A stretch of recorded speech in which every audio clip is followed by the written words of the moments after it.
Hey guys, it's Amy at Zoe back, and I'm going to do my weekly reading update for December 6th, 2020. So, this week was kind of a really long week for work because I was coming back from having a couple of days vacation, which it was a really lovely vacation. Then I had to go back to work, and I had so many things I had to go through in the Monday and Tuesday to get kind of caught up to what everybody kind of did or didn't do while I was off. You know how that goes. My mom tells me it's job security, but sometimes you're just like, what did you people do?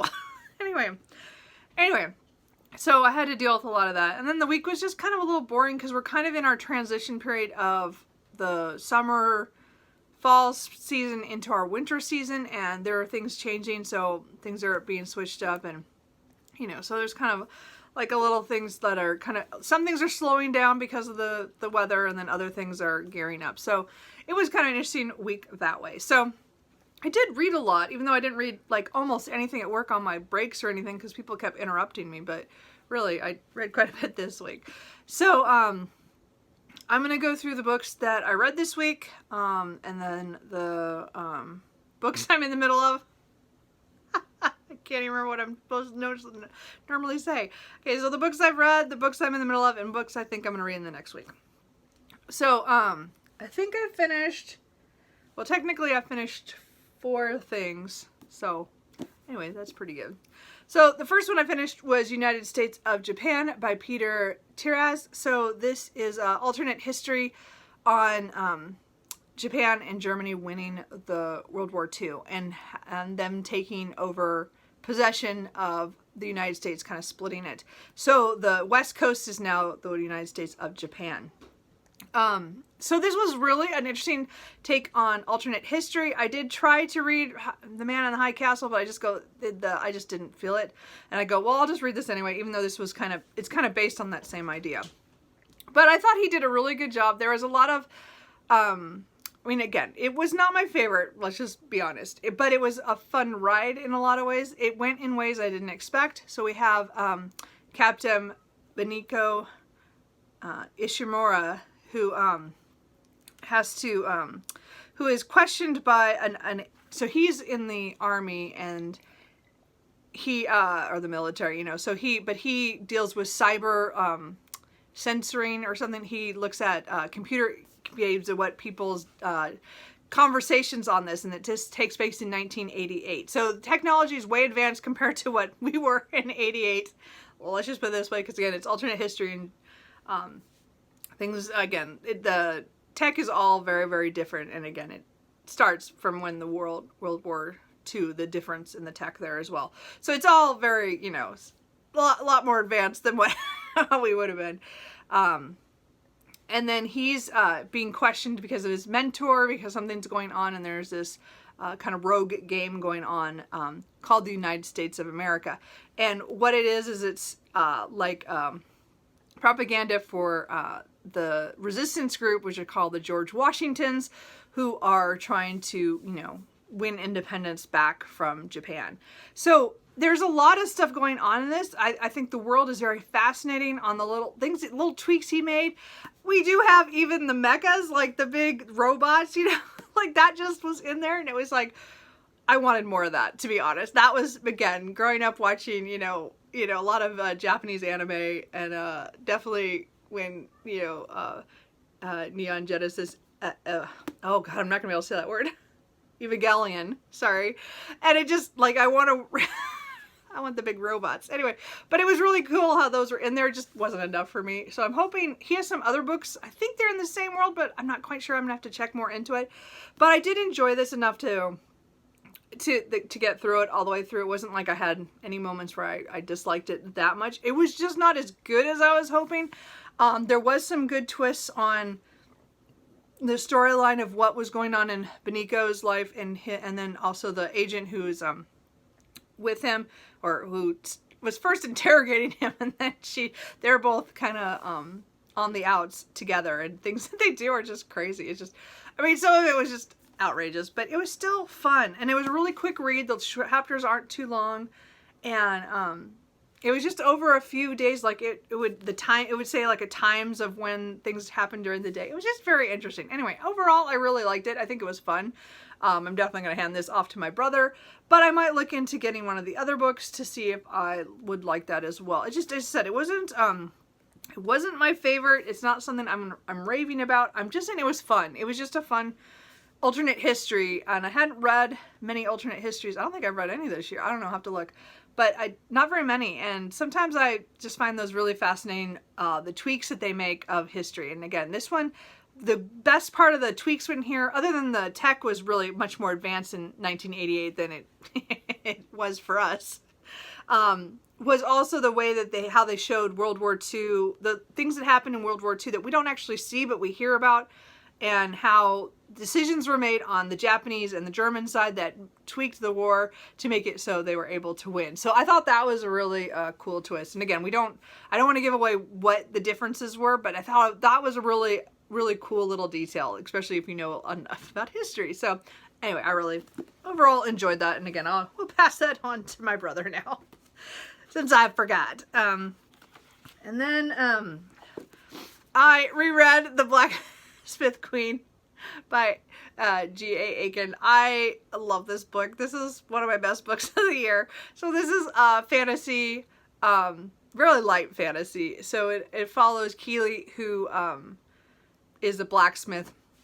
Comes from a long line of blacksmiths, and so she and her family live on this farm because her father is now a farmer, a former soldier, and her mother they're raising like their 10 or 12 kids. I don't remember how many there are altogether anymore, but there's a lot of them. And then so Keely's the oldest, and she's taken over for the blacksmithing from her mother, and she's just awesome. And she saves this boy out in the woods, or a young man. He was who was being tortured by some soldiers who just felt like it, I guess. Anyway, and it's just a great scene because it introduces her to people who are there, who are watching the family for a known reason, and there's a prophecy about a queen, and somehow that might be related to one of her sisters. So this is like the funniest book. Anyway, so as I said, I've talked about this earlier in the month when I read it the first time. I just reread it again because I will show you in a minute why, but it was just fantastic. I still love this book. I love the reread. It was even better the second time around, just because it's building on what I remember, and I'm so glad that I did actually read this month and then read it again next month, because I read it first in November and then December. Does that make sense? I don't know. Anyway. So I reread that, and then I finished that. I think I finished that on Wednesday, and I didn't think I was going to finish it because, well, I was at work, and then I had to go to a doctor's appointment, and I was at the doctor's appointment forever. So the point is I had to download something on my phone to read. So I downloaded Duke in Search of a Duchess by Jennifer Ashley. This is a standalone little novella. It's about 80 pages. It's not very long, but it's just a small historical, it's kind of a funny historical Regency period where a duke, his children have decided, it's been many years since his wife passed, and his 3 children decide that he needs to get married so that he won't be so rigid in his timetables, and that he will, be more fun as he used to be. And so they ask the next door neighbor, a widow, if she will help get him a wife. And so it's just hijinks in the way that she comes up with people that he should, that he could meet and, marry, and he doesn't want to do any of that. And of course, they find themselves very attracted to each other. Anyway, so it was really cute. I really liked it. Overall, I mean, it wasn't like the most fantastic thing, but it was just a cute, short little novella, and I really enjoyed it. And again, I like Jennifer Ashley, so it was one of the ones I had picked up this year, I think, when she released it. So I've been looking forward to reading that. So I did that. So I read that night, and then after that, I picked up the book, the second book in the, okay, so I didn't say that this is the Scarred Earth Saga. I'm sorry. So this series, I think it's only going to be 3, but we'll see. I'm not sure. Anyway, so this is book 2 in the same series. Oh my gosh. So this was not as good as the first book. Is just like perfection to me. I love that book. And then this book is, I mean, there's a couple things I didn't I didn't quite gel with. The plotting is still really good, very fast-paced, very funny, raunchy, ridiculous in a lot of ways, but it was just fun. Sometimes it went a little far on the ridiculous, and I think that was where I had problems with this book. The other book I didn't feel quite that way about it, even though I could see if somebody else reads it, they might think that it was pretty ridiculous. But for some reason, there's a couple things in here I was like, eh. But overall, I really liked the way she built the story, and we get to know the one of the other sisters in the family that is I don't want to say what she is because it spoils for the first book, but she's awesome in a lot of ways, except that sometimes I get annoyed with her too. So it's like one of those weird relationships where there's a lot of good things about her, but there's some things that she says or does that I'm like, no, don't do that. Anyway, but other than that, I really enjoyed this. I mean, I gave it a solid 4 because it still was a lot of fun.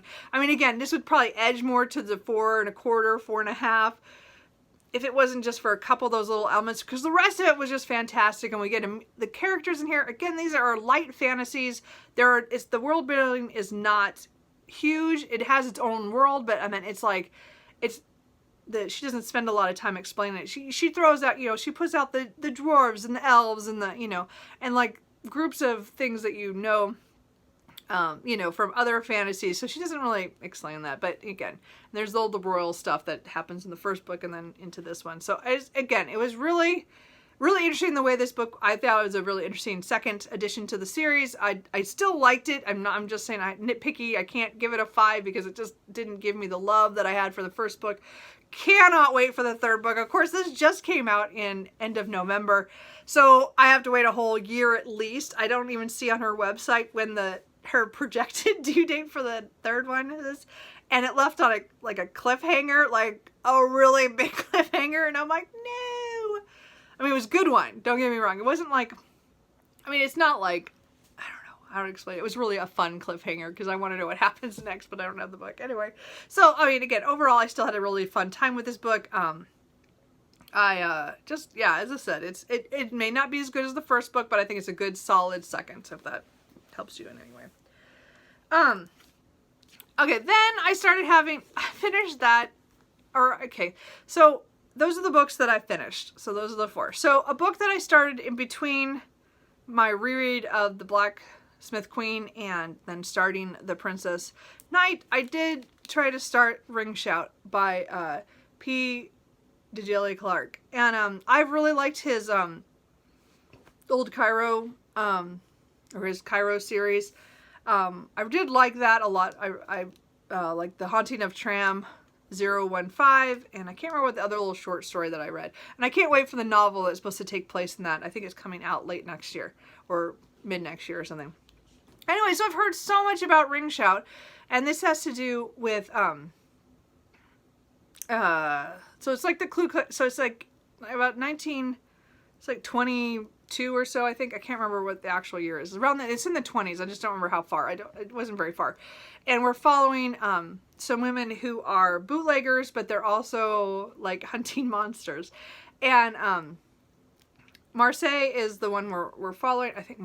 I think that's how she says her name. I've never seen the spelling of this name, so I'm not sure. But anyway, the main character who's telling the story, we get from her, as I said, we see her dealing with some kind of supernatural with the Ku Klux Klan. So here, the Klan is very, of course, prevalent after the movie The Birth of a Nation comes out, and this is years after. They're going to do a re-release of the movie, I think, or something in theaters. And she and her cohorts are, trying to figure out what they call them the Ku Klux, are like creatures of some sort, and they're taking over the Klansmen.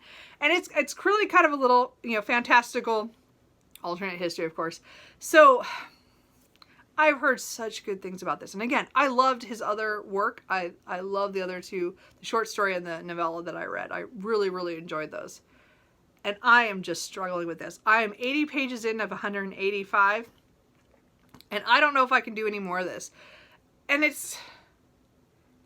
I don't know how to explain what my problem is. I think part of my problem is what threw me out in the beginning was one of the characters talks a really strong dialect of a certain kind of language that I don't no. And I don't do well with dialects in novels. I think that's one of my reading issues of my own personal problems, is because I don't sound out words. I can't, or I've never learned how to very well. So I had earaches all the way through 2nd grade, so I didn't hear very much of anything. So I don't have phonics. I don't know how to sound out words. To me, I have to look at words and look, do they look like something else I know? And I've memorized all the words that I can read. So if I don't know what a word, like I know a lot of words are how they're written, but I can't tell you how they're said out loud, which is why sometimes I have trouble saying certain things. Anyway, so I've never, like, again, I can't, dialect is really hard for me because a lot of times it's written in a phonic way and I can't figure it out. Like I stare at it and it doesn't make any sense to me whatsoever.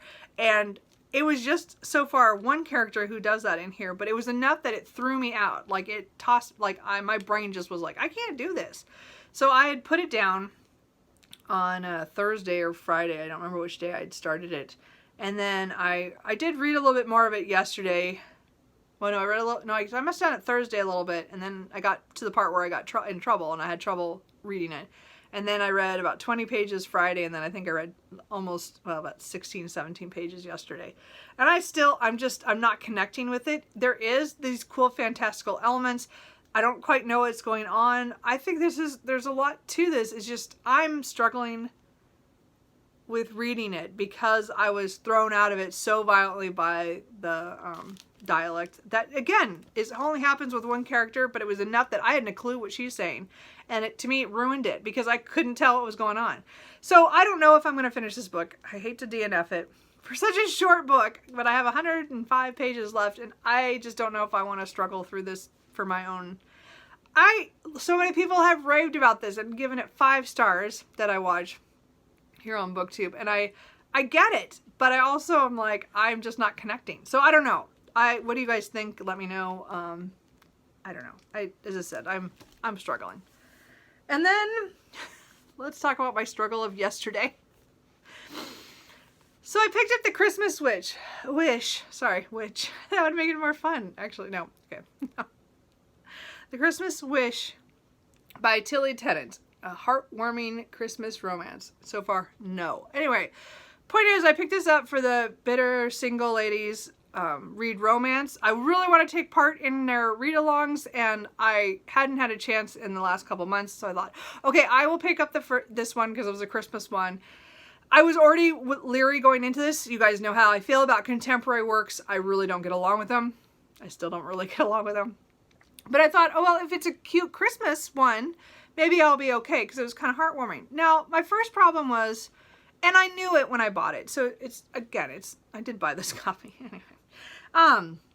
Is that a woman, Esme, goes back to live with her grandmother because she breaks up with her boyfriend over something bad that happened, or she found out, and then so she's kind of in that kind of healing thing, and her grandmother and her talk about going to Lapland for Christmas, or go after, during the winter to go see the Northern Lights and stuff. And but early in this book, so we're dealing with her trauma from what happened, kind of thing, and then her in a relationship with her grandmother, and then her grandmother passes away suddenly. So, okay, if you guys have been here, you know that my grandmother just passed away. So I was a little concerned how I would feel about this, because again, mine just passed. It's been 3 weeks. It's too soon for that for me. And I thought, but I still thought that I could get past it because I already knew about it in here, and I did. That was not my problem with this book. No, the problem is the main character of this book.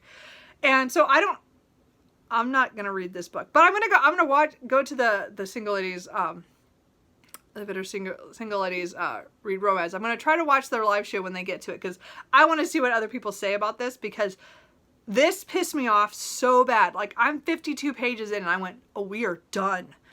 So the problem I have with a lot of contemporaries, okay, here's a little tiny rant, sorry about this, but I hate in, like, romantic things that are, like, you're screaming at the character going, oh my god, don't do that! Like, are you an idiot? And I felt that way through this whole first part of this book. I get that people get into relationships that they shouldn't, and then they see that, oh, they shouldn't, then they get out of it, and then they're feeling vulnerable and maybe go back. And I was livid at something that happens in here at about 52 pages. So I can't even get to the good part. Like, I can't even get to the part where, you know, she's supposed to go on this trip that her grandmother, you know, had bought tickets for her to go on. I can't do it. I don't care. I hate her. I hate her. And I know that's mean.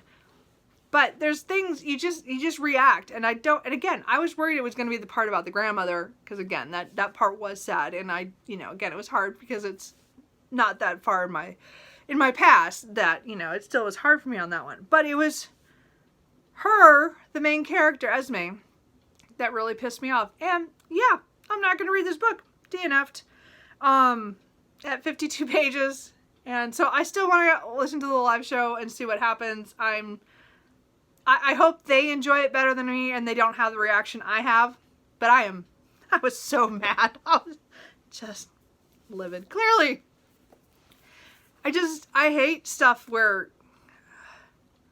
and again, it comes down to that whole thing about characters say, oh, I'll never do that, and then they do it. That is what pisses me off more than anything. And then it just, relationships that she had, anyway, I could totally go on more. Let's just say I didn't get along with it. I did start Little Witches, Magic and Concord by Lee Drugan. So this is one of my friends who does a lot of graphic works. She's done several others. So this one's based kind of on Little Women, but they're little witches. So the story is not exactly the same, but there's a lot of elements that are the same from the book. I actually have never read Little Women, so it's been kind of, I've only watched the movies, the older movies. I've not watched the newest one. I watched the ones in the 90s and the old one. So it's just, it's harder for me because I haven't read I read the book to notice where the differences lie, but it's a cute story. Again, the women, they're all kind of witches, but it kind of nature witches, so they're not doing anything, but there's some kind of mystery going on that things are being stolen, like little items here and there, and it's starting to escalate. I think where I stopped last night was talking about someone's cow had gone missing. Well, before it was like scissors or like a bolt of clothing or bolt of cloth or something. So, anyway, so it's based on Little Women. So I don't know a lot about that, beyond movie-wise. So, but it's cute. Anyway, so again, if you like magic and stuff, and like Little Women, you might really enjoy this. So again, I said about halfway. I don't know. Can you see my bookmark? I don't know. So I'm about halfway. So, I'll probably finish that up sometime this week, but anyway, I did start that. And then I started last night, The Splendor Falls by Susanna Kearsley. This is the next book in her oeuvre that I want to get to. I'm trying to get through all of them. I own everything. I need to read them. I have read 4 of her books already, so this is number 5. This takes place in Chillon, France. What's her name? Emily is supposed to meet her cousin there for a vacation. He's there researching about the castle that's there and about King John and his young bride, Isabella, who I think left some kind of treasure, we think. So again, it's going to be I think it's going to be the 2 timelines, or else we're going to be talking about the timeline in the past. I'm not sure yet. I haven't got very far. I'm only on I just finished chapter 2, so I'm going to be starting chapter 3 today, so we'll see what happens. So I'm not quite sure. Again, most of her books are like the dual timeline, which I really enjoy, or some kind of magical element that has a second timeline. So we will see how this one goes. I'm not sure on this one. I haven't heard as much talk about this one over the years here on BookTube, so I'm looking forward to this. Again, she's one of my favorite historical fiction books writers. So I'm really looking forward to this one. And as I said, I read 20 pages yesterday because that was before I went to bed. So anyway, and then I just wanted a quick mention. I have not listened to any of my audiobook for Red Comment. Hopefully this next week I will start again. Because work was so crazy, I just couldn't get my mind to focus on an audiobook in the car. So anyway, so that is all the books that I read, DNF'd, have a problem with. And then some of them I really enjoyed. So anyway, what are you guys reading? Anything good? What do you guys think I should do about Ring Shout? Should I continue or should I just let that one go? Because, I mean, it is a library book and I'm already, I mean, almost halfway. And has anybody read The Christmas Wish? How did you get through it? I don't know how. I don't, as I said, contemporaries are super hard for me, but that one like hit all the buttons of stuff I hate about the main character. And it just, I want to see what everybody else says when they have that live show. Anyway, we'll see. Oh, that's put on by Rainey Dane Reads and Angie at Literary Labors. And I really want to join in. I hated it. Anyway, and I can't wait to sell it. Anyway, so how's your guys' week going? I hope you are reading some really good books. Let me know, and I will talk to you guys later. Bye.